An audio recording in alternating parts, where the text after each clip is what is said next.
नमस्कार, बड़ी बहस छत्तीसगढ़ में आपका स्वागत है। मैं हूं आपके साथ चंदन भारद्वाज। छत्तीसगढ़ के बीजापुर जिले में नक्सलियों ने जवानों को लेकर जा रहे वाहन को ब्लास्ट से उड़ा दिया। हमले में दंतेवाड़ा डीआरजी के 8 जवान शहीद हो गए, एक ड्राइवर की भी मौत हो गई। आईजी बस्तर रेंज सुंदर राज पी ने बताया कि बीजापुर में संयुक्त ऑपरेशन पार्टी ऑपरेशन पूरा कर वापस लौट रही थी। दोपहर करीब 2:15 बजे बीजापुर मुख्यालय से करीब 40 किलोमीटर दूर अंबली गांव के पास नक्सलियों ने आईईडी ब्लास्ट किया। धमाका इतना जोरदार था कि सड़क पर करीब 10 फीट गड्ढा गहरा हो गया और वाहन के परखच्चे उड़ गए। गाड़ी के कुछ पार्ट्स 30 फीट दूर एक पेड़ पर 25 फीट ऊंचाई पर मिले हैं। छत्तीसगढ़ के मुख्यमंत्री विष्णुदेव साय ने कहा है कि आज आईईडी विस्फोट में हमारे 8 जवान और एक ड्राइवर शहीद हुए हैं। मैं उनकी शहादत को नमन करता हूं, उन्हें विनम्र श्रद्धांजलि देता हूं। उनकी शहादत व्यर्थ नहीं जाएगी। जिस तरह से लगातार नक्सलियों को परास्त किया जा रहा है, उससे वो हताश हैं और ऐसी कायराना हरकत कर रहे हैं। जल्द छत्तीसगढ़ में नक्सलवाद का खात्मा होगा और यहां शांति बहाल होगी। आज इसी मुद्दे पर विस्तार से चर्चा करेंगे। चर्चा के लिए कुछ मेहमान जुड़ेंगे, लेकिन उससे पहले पूरे मामले पर बस्तर आईजी ने क्या कहा है उसको सुनते हैं और उसके बाद हो रही सियासी बयानबाजी को भी आपको सुनाते हैं। जिला बीजापुर, नारायणपुर और दंतेवाड़ा के सीमावर्ती इलाके में सुरक्षा बल द्वारा अभियान संचालित की जा रही थी। इस अभियान में टोटल अब तक 5 माओवादी की डेड बॉडी रिकवर की गई थी। हमारे एक जवान मुठभेड़ में उनका शहादत भी हुआ। तत्पश्चात अभियान के बाद सर्चिंग के पूर्ण करके सुरक्षा बल द्वारा वापस बेस कैंप आ रहे थे। इस दौरान जिला बीजापुर की बेदरे एवं कुट्टू के बीच में अम्बेली के पास माओवादी द्वारा लाए गए एक आईडी ब्लास्ट की चपेट में आने से हमारा एक वाहन आईडी के चपेट में आ गई थी। उसमें सवार हमारा 8 डीआरजी दंतेवाड़ा के जवान का शहादत हो गई थी। उसके एक ड्राइवर का भी शहादत हो गई। कुल 9 का शहादत का भी जानकारी प्राप्त हो रहे थे। उस स्पॉट में अभी रीइंफोर्समेंट टीम और अन्य जितना भी जो इवैक्यूएशन टीम पहुंच गई थी। अभी तक जो प्राथमिक जानकारी अनुसार कुल सुरक्षा बल का 8 एवं एक ड्राइवर कुल 9 लोग इस घटना में शहादत हो गए थे। और विस्तृत जानकारी जैसा घटनास्थल का इंस्पेक्शन के बाद फिर और भी जैसा फील्ड से जो जानकारी है उसी के पश्चात। तो आपको बता दें 9 हमारे जवान जो हैं वो शहीद हुए हैं, 8 जवान और एक ड्राइवर। सवाल यह है कि आखिर ये जो शहादत है इसका बदला कब लेगा हिंदुस्तान। वहीं मुख्यमंत्री विष्णुदेव साय ने सोशल मीडिया प्लेटफॉर्म एक्स पर पोस्ट करते हुए छत्तीसगढ़ में हुए इस कायराना हमले को लेकर क्या कहा है, ये अब जरा मैं आपको बता देता हूं। जहां मुख्यमंत्री विष्णुदेव साय ने कहा है, बीजापुर जिले के कुट्रू में नक्सलियों द्वारा किए गए आईडी ब्लास्ट में 8 जवान सहित एक वाहन चालक के शहीद होने की खबर अत्यंत दुखद है। मेरी संवेदनाएं शहीदों के परिजनों के साथ है। ईश्वर से शहीद जवानों की आत्मा की शांति और शोकाकुल परिजनों को संबल प्रदान करने की प्रार्थना करता हूं। बस्तर में चल रहे नक्सल उन्मूलन अभियान से नक्सली हताश हैं और विचलित होकर ऐसी कायराना हरकतों को अंजाम दे रहे हैं। जवानों की शहादत व्यर्थ नहीं जाएगी। नक्सलवाद के खात्मे के लिए हमारी ये लड़ाई मजबूती से जारी रहेगी। तो मुख्यमंत्री विष्णुदेव साय की तरफ से ये पोस्ट किया गया सोशल मीडिया प्लेटफॉर्म एक्स पर। केंद्रीय गृह मंत्री अमित शाह ने भी संवेदनाएं प्रकट की है। डीआरजी दंतेवाड़ा के 8 जवान सर्चिंग से वापस आ रहे थे और आईडी ब्लास्ट में उनका वाहन उड़ गया और सभी 8 जवान शहीद हो गए। साथ में जो वाहन का चालक था वो भी शहीद हो गया। तो ऐसे 8 जवान और ड्राइवर के शहादत को मैं नमन करता हूं, उनको विनम्र श्रद्धांजलि अर्पित करता हूं। प्रभु से प्रार्थना है कि उनकी आत्मा को शांति प्रदान करें और उनके शोक संतप्त परिवार को इस गहन शोक को सहने की ताकत दें और उनका शहादत बेकार नहीं जाएगा। नक्सली लगातार जिस तरह से उनकी पराजय हो रही है उससे बौखलाए हुए हैं और एक कायराना हरकत कर रहे हैं। अंततः छत्तीसगढ़ से नक्सलवाद का खात्मा होगा और यहाँ शांति की बहाली होगी। ये सरकार की विफलता है। आप जब आप कुछ बड़े लड़ाई की ओर बढ़ रहे हैं और आप एहतियात नहीं बरतेंगे, सावधानी नहीं बरतेंगे, आपकी प्लानिंग नहीं रहेगी, तो केवल माननीय गृह मंत्री जी विजय शर्मा जी केवल समाचार पत्रों में और टीवी में इंटरव्यू देने से नहीं होगा। इसके पहले भी लड़ाई लड़ी गई थी, कांग्रेस ने भी खूब लड़ाई लड़ा, सबको सीमित कर दिया था, कुछ एरिया में रह गया था, लेकिन आपने जिस प्रकार से बर्रों के छाता में अगर हाथ डाल रहे हैं तो उसका सावधानी तो आपके पास रहना चाहिए। तो राजनीति भी इस पूरे हमले को लेकर हो रही है। मेरे साथ निशिकांत पांडे बीजेपी के प्रवक्ता, अनिल सिंह चौहान कांग्रेस के प्रवक्ता और इंडिया न्यूज मध्य प्रदेश छत्तीसगढ़ के ब्यूरो चीफ हमारे दीपक विश्वकर्मा जुड़ रहे हैं। मैं दीपक सबसे पहले आप ही से शुरू कर रहा हूं। 2 बजे के करीब यह हमला होता है, उसके बाद मुख्यमंत्री की तरफ से सोशल मीडिया प्लेटफॉर्म एक्स पर पोस्ट आता है, केंद्रीय गृह मंत्री की तरफ से आता है। अब छत्तीसगढ़ में इसको लेकर सियासत कैसे हो रही है, ये बताइए आप। देखिए, सबसे पहले तो ये समझना पड़ेगा कि इस पूरे मामले पर जो जवान गए हैं, जिन जवानों को हमने खोया है, वो मेरे लिए भी उतने प्रिय थे और जो 3.25 करोड़ छत्तीसगढ़ियां उनके लिए भी इतने प्रिय हैं। लेकिन इस पे राजनीति का सवाल नहीं उठता। अभी अमरजीत भगत को मैं सुन रहा था, उन्होंने कहा बर्रे के छाते में यदि आप हाथ डालेंगे तो आपको तैयारी, मतलब यदि आप मधुमक्खी के छाते में हाथ डाल रहे हैं, उनका कहने का मतलब ये है कि जिस 2026 की बात भारतीय जनता पार्टी या केंद्रीय गृह मंत्री अमित शाह कर रहे हैं, यदि आप इतनी बड़ी बात कर रहे हैं तो आपका बैकअप प्लान क्या है? इतनी बड़ी शहादत कैसे हो जा रही है? उनका ये सवाल है। आप अमित शाह के ट्वीट को भी देखिए। अमित शाह ने अपने ट्वीट में संवेदनाएं व्यक्त करने के बाद फिर दोहराया है कि हमने जो लक्ष्य लिया है कि मार्च 2026 में हम नक्सल मुक्त बस्तर और नक्सल मुक्त छत्तीसगढ़ कर देंगे, हम उस दिशा में अभी भी काम कर रहे हैं। देखिए, तो एक बात साफ हो गई है, सरकार चाहे यहाँ की हो चाहे दिल्ली की हो, वो एक लाइन में अभी भी उस बात पर अडिग है। अमित शाह ने संवेदनाएं व्यक्त की और उसके बाद दीपक जरा ये जानकारी दीजिए, ये जो तमाम हमारे नौजवान शहीद हुए हैं, इनके पार्थिव शरीर इनके घर तक पहुंच चुके हैं? देखिए, अभी दंतेवाड़ा ले जाया जाएगा, क्योंकि दंतेवाड़ा से वहां की दूरी तकरीबन 40 किलोमीटर है, वहां ले जाया जाएगा सुबह। और जिस शव की आप बात कर रहे हैं, शत विशत है, जब मैंने सुना, जो मैंने जानकारी जुटाई, तो शव उठाए नहीं गए, शवों को बीना गया है।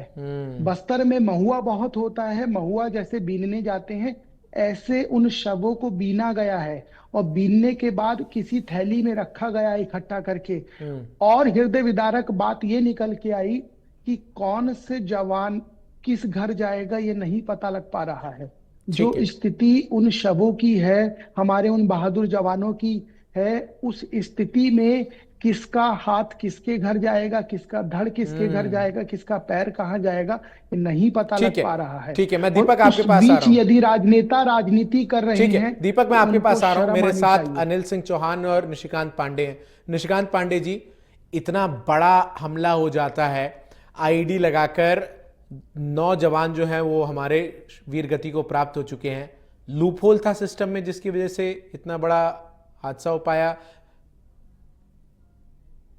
चंदन जी, बहुत बुरा दिन है आज का दिन बहुत, मतलब छत्तीसगढ़ के लिए बहुत ठीक नहीं था।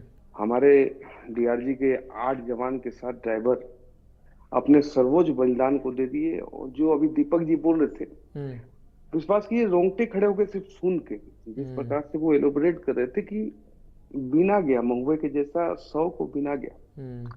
इस लाल आतंक के जो मानवता के दुश्मन है ना, इनको वास्तव में, मतलब पार्टी तो अलग चीज है और राजनीति अलग चीज है, लेकिन इनको ना इसी तरह जिस तरह इन्होंने हमारे परिवार के 9 जनों को मारा है ना, इसी तरह इनको मार के ना जमीन में दफना दिया जाना चाहिए। और इनके जितने भी व्हाइट कॉलर लोग हैं, चाहे वो सफेद राजकोष हों, पोषित करने वाले हों, सप्लायर हों, इनको भी ना खोलते तेल में उबाल दिया जाए। 8 जवान को मतलब जिस हृदय विदारक जो बोल रहे हैं मतलब दीपक जी, मैं तो कल्पना कर रहा हूँ कि उनके परिवार वालों पे क्या बीतेगी आज। कल जब उनके शरीर वहां पहुंचेंगे तो जिम्मेदार नागरिक होने के कारण, राजनीतिक पार्टी से होने के कारण नहीं, जिम्मेदार नागरिक होने के कारण उन पे क्या बीतेगी, हम क्या बोल पाएंगे, क्या देख पाएंगे। मैं वास्तव समझ रहा में हूं, मैं इससे आपकी बड़ा भावनाओं सवाल- को समझ रहा हूं, लेकिन सवाल चूंकि सरकार में आप हैं, आप ही से पूछे जाएंगे कि इतनी बड़ी शहादत होती है, जब जवान एक जगह से दूसरी जगह मूवमेंट करते हैं तो प्रिकॉशनरी मेजर्स क्यों नहीं उस तरीके से जवानों को मुहैया कराए जाते हैं ताकि इस तरीके के हमले जो हैं वो ना हो। चंदन जी, प्रिकॉशनरी मेजर लिए जाते हैं, लेकिन फिर भी कभी कभी हमारा दिन ठीक नहीं रहता। जिस प्रकार से हमने उन पे कार्रवाई की है, ये हमारा जो 2024 का साल है वो ऐतिहासिक वर्ष के रूप में बीता है। 200 से ज्यादा हमने एलिमिनेट किए हैं, 800 से ज्यादा समर्पण किए हैं, 900 से ज्यादा हमने गिरफ्तार किए हैं। वो बहुत शानदार है। और जिस मंशा से और जिस ताकत से हम इनसे लड़ रहे हैं वो अद्भुत है। और इनको एलिमिनेट करने मतलब आखिरी दरवाजे तक हम पहुंचा चुके हैं। लेकिन वास्तव में आज का दिन छत्तीसगढ़ के लिए बहुत खराब दिन साबित ठीक हुआ। है अनिल सिंह चौहान जी, घटना- अनिल सिंह चौहान जी, 8 जवानों की शहादत होती है और एक चूंकि वो ड्राइवर थे लेकिन हम उनको भी जवानों में ही गिनेंगे। 9 जवान जब आज हमने खो दिए हैं, क्या ये सही मौका है कि इस पर राजनीति की जाए? चंदन जी, आपको सभी पैनलिस्टों को मेरा नमस्कार और उन शहीद जवानों को मैं कोटि कोटि नमन करता हूं आपके चैनल के माध्यम से, जिन्होंने जाबाजी से लड़ते हुए अपनी जान तक लुटा दी अपने प्रदेश के लिए, इस मिट्टी के लिए, इस वतन के लिए। छत्तीसगढ़ की माटी और यहाँ का बच्चा बच्चा इनका ऋणी रहेगा। लेकिन चंदन जी, बहुत दुखद बात है, सवाल राजनीति का नहीं है, सवाल इसका है कि कहाँ है इंटेलिजेंस। और जब लगातार कैंप बढ़ रहे हैं, संसाधन बढ़ रहे हैं, सुविधाएं बढ़ रही हैं, तो क्या हमको अपनी आरोपी या जो भी रोड ओपनिंग पार्टी थी या जो भी प्राथमिक सावधानियां हैं, क्या वो नहीं रखनी थी? जब अमूझबाड़ से ये जवान लौट रहे थे तो जो आवश्यक सावधानियां थी, क्योंकि नक्सली अक्सर इस तरह के हमले करते हैं, कहीं ना कहीं इंटेलिजेंस का फेलियर है। और अगर हम इस बात की समीक्षा नहीं करेंगे तो उन शहीदों के साथ बेईमानी हो जाएगी।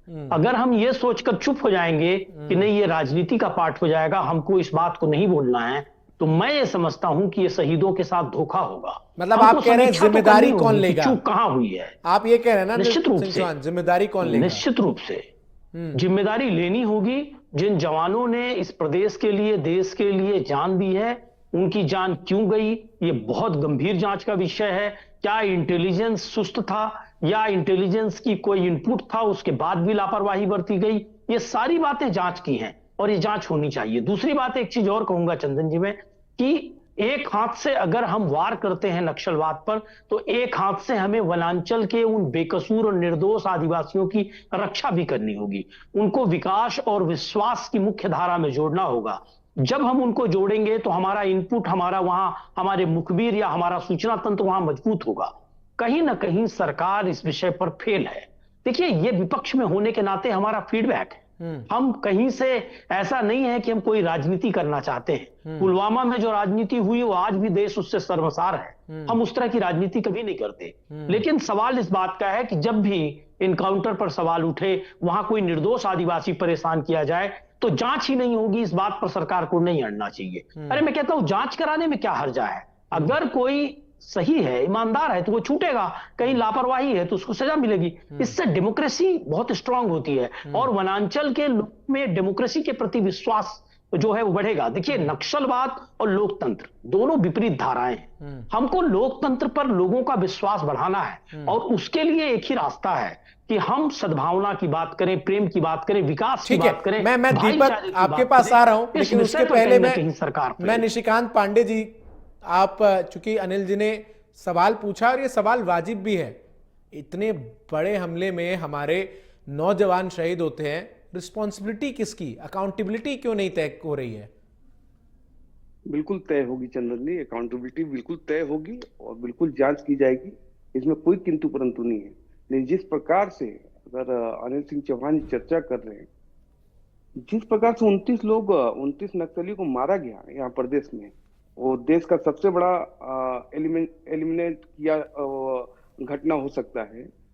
उस पे प्रदेश कांग्रेस ने तुरंत फर्जी एनकाउंटर बोला और दिल्ली कांग्रेस ने, राष्ट्रीय कांग्रेस ने शहीद बताया नक्सलियों को। देखिए, जब चर्चा करनी है, अगर उस वेश में बात करना है आपको, आप जब देश की सेना के पुरुषार्थ पे सबूत मांगेंगे, अगर उस पर चर्चा करना है तो कभी भी कहीं भी कर सकते हैं, इसमें कोई किंतु परंतु नहीं है। इसी कारण कांग्रेस पार्टी गर्त में जा चुकी है। जब हमारे देश छत्तीसगढ़ में 74 जवान शहीद हुए थे, तो जिसने जश्न मनाया था जेएनयू में, वो कांग्रेस पार्टी का नेतृत्व करता बना हुआ है। तो हमको उनसे सीखना नहीं है, लेकिन वास्तव में इस पे जांच होगी। अगर कहीं कुछ गलत हुआ है, किंतु परंतु हुआ है, तो सख्त कार्रवाई होगी। लेकिन इससे आगे बढ़ के बात करना चाह रहा हूँ, इस लाल आतंक से कोई सहानुभूति किसने भी रखी होगी या रखने वाला बैठा होगा यहाँ, तो उसके साथ भी ऐसे ही व्यवहार किया जाएगा। और मैं छत्तीसगढ़ शासन से और केंद्र सरकार से मांग करता हूँ, जिस प्रकार से हमारे परिवार के लोग आज शहीद हुए, परिवार में भी एक चिराग जलाने वाला ना बचना चाहिए, ऐसा मेरा निवेदन है। ठीक है, और ऐसा हो। ठीक है, मैं आ रहा हूं निशिकांत जी आपके पास, लेकिन दीपक मेरे साथ लगातार बने हुए हैं। दीपक, इस पूरे मामले में जो सवाल अनिल सिंह जी उठा रहे हैं, ये सवाल वाजिब भी है। अकाउंटेबिलिटी तो होनी चाहिए ना। अगर आपके 8 जवान जो है वो शहीद हो रहे हैं, उनके साथ एक और उनका सहयोगी शहीद हो रहा है, भविष्य में ऐसी घटनाएं ना हो, अकाउंटेबिलिटी तो होनी चाहिए। और निशिकांत जी, बिल्कुल आपके साथ, ये जो आपकी इस वक्त स्थिति है, ये कमोबेश पूरे भारत के लोगों की स्थिति है, और निश्चित तौर पर इसका बदला जो है वो लिया जाए, इसकी मांग पूरा देश कर रहा है। लेकिन दीपक, सवाल ये है अकाउंटेबिलिटी। देखिए, अकाउंटेबिलिटी तय होनी चाहिए, इसको नकारा नहीं जा सकता। लेकिन कांग्रेस से जो अभी आप अमरजीत भगत को भी सुन रहे थे, उसी का समर्थन चौहान साहब कर रहे हैं। उन्होंने कहा कि मधुमक्खी के बाड़े में यदि हाथ डालेंगे तो आपको सोचना पड़ेगा। तो इस बात का क्या अर्थ निकाला जाए कि हाथ नहीं डालना चाहिए, रुक जाना चाहिए, और यदि हाथ डाल दिया तो जो जवान आज शहीद हुए हैं, यही जवान उस पे लोहा ले रहे थे, यही जवान आपके और मेरे लिए लड़ रहे हैं, यही जवान 3.25 करोड़ छत्तीसगढ़ियों के लिए वहां लड़ रहे हैं और किसी के लिए नहीं लड़ रहे। अगर आज उन्होंने बलिदान दिया है तो हमारे लिए दिया है, आपके लिए दिया है, उन लोगों के लिए दिया है जो चैन से सो सकें। तो सवाल तो तमाम है, लेकिन सवाल ये भी खड़ा होता है कि जो गृह मंत्री आज मौजूदा, मैं यहाँ किसी के समर्थन में या किसी के विपक्ष में बात नहीं कर रहा हूं, जो मौजूदा गृह मंत्री हैं ये पुवर्ती तक जाते हैं। पुवर्ती नक्सली हिडमा, जो नक्सली कमांडर है, करोड़ों रुपए का इनाम है, उसके गांव तक जाते हैं। लेकिन इससे पहले के जो गृह मंत्री थे वो कहां गए, कब गए, किसी को नहीं पता।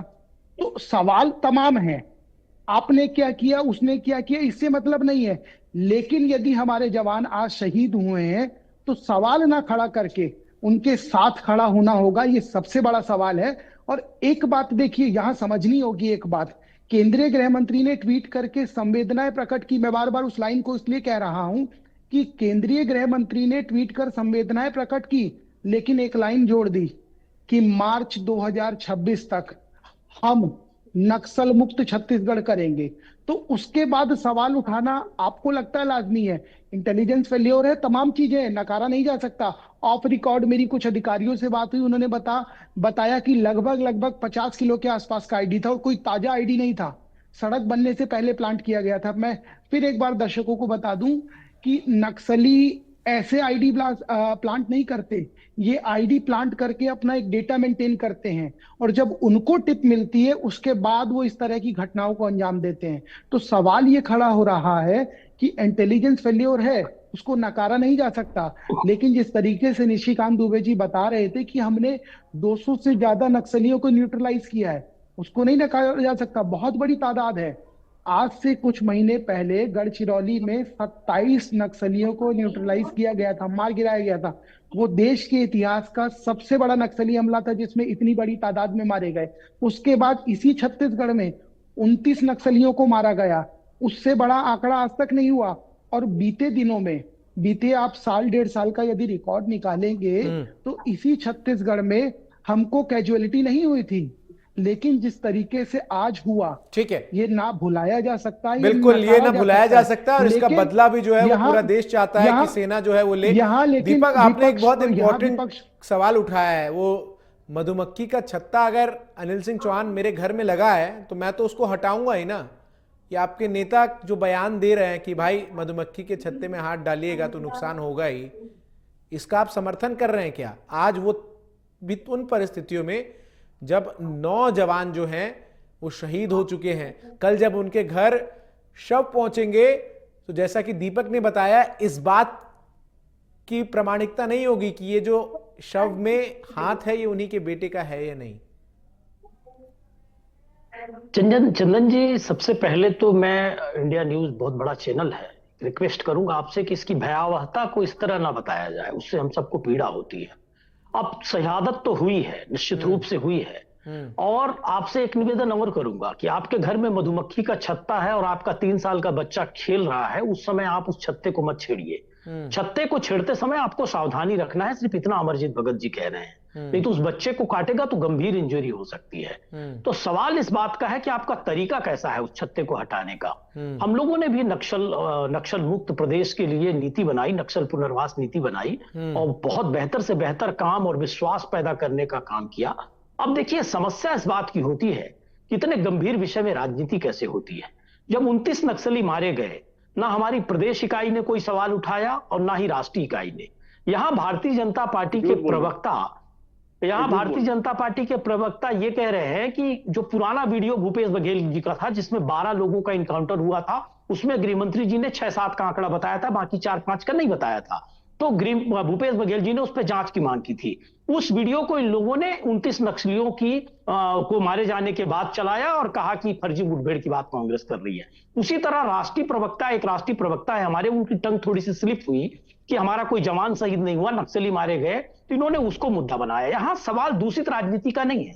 अब जैसे निशिकांत पांडे जी की एक बात से और मैं सहमत हूं, जिन नक्सलियों ने यह किया है उनके घर में कोई चिराग जलाने वाला नहीं बचना चाहिए। देखिए, हो सकता है मेरा कोई एक भाई भटका, उसको दंड भी मिलना चाहिए, कठोर दंड मिलना चाहिए, कठोर से कठोरतम दंड। मुझे हैरानी होती है अनिल सिंह चौहान की ये बात, मुझे हैरानी होती है अनिल सिंह चौहान कि ये बात उस पार्टी के प्रवक्ता कर रहे हैं जिस पार्टी ने अपनी पूरी टॉप लीडरशिप छत्तीसगढ़ की, उसको इसी प्रकार से एक नक्सली हमले में खो दिया था। मुझे हैरानी होती है। रूप से हमने खोया। निशिकांत पांडे, जवाब दे दीजिए, समय बहुत कम है, मैं वाइंड अप करूंगा चर्चा को। जी निशिकांत जी। आतंकवाद और नक्सलवाद को हमेशा हमने गहरे से झेला है। अनिल जी ने बात कहा कि कोई नक्सली अगर नक्सली है तो उसके बच्चे को नहीं मारा जाना चाहिए। 1984 में सिख दंगे में उसके पूरे परिवार को सफाई करा दिया। अरे साहब, 84 के सिख दंगों की बात आप मत करिए। 84 में आप कितने बड़े थे, कितने समझदार थे, बात मत करिए आप। अनिल जी, आप गोधरा में क्या किए हम नहीं भूल रहे। अनिल जी, कम से कम आज के दिन तो एक मिनट अनिल जी, निशिकांत जी आप रुक जाइए। अनिल जी, कम से कम आज के दिन अनिल सिंह चौहान जी, मैंने उस पर आपत्ति की। अनिल सिंह, बात करिए आप ऐसे बात नहीं कर सकते। अनिल सिंह चौहान जी, आप जिस नाथूराम गोडसे को पूछते हैं, अनिल सिंह चौहान जी, ये छत्तीसगढ़ की जनता देख रही है। अनिल सिंह चौहान जी, छत्तीसगढ़ की जनता ये देख रही है कि आज के दिन जब उसके प्रदेश के 9 बेटे वीर गति को प्राप्त हो गए हैं, तो कांग्रेस पार्टी के प्रवक्ता इतने सेंसिटिव इशू पर किस तरीके से डिबेट कर रहे हैं। ठीक है, ओके अनिल सिंह जी, प्लीज अनिल सिंह जी सुनिए ना, पहुंच जाते हैं। ठीक है, मैं क्लोजिंग कमेंट दीपक आपसे चाहूंगा, आप क्लोजिंग कमेंट करें और फिर हम चर्चा को वाइंड अप करेंगे संक्षिप्त में, 30 सेकंड है।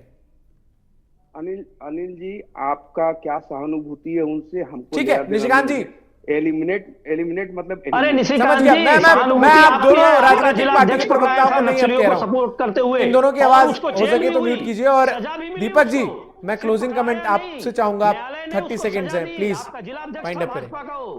आप अर्बन नक्सलियों को सपोर्ट करते हैं और नाथूराम गोडसे को सपोर्ट करके आपने आतंकवाद को पहला सपोर्ट किया। दीपक जी, आवाज आ रही है आप तक? ठीक है, बहुत बहुत शुक्रिया आप तीनों का। समय मेरे पास इतना ही है, छत्तीसगढ़ की जनता देख रही है। आज जब 9 बेटे छत्तीसगढ़ के वीर गति को प्राप्त हो गए हैं, तो उस पर राजनीति किस तरीके से हो रही है। बहुत बहुत शुक्रिया आप सभी का हमारे साथ जुड़ने के लिए।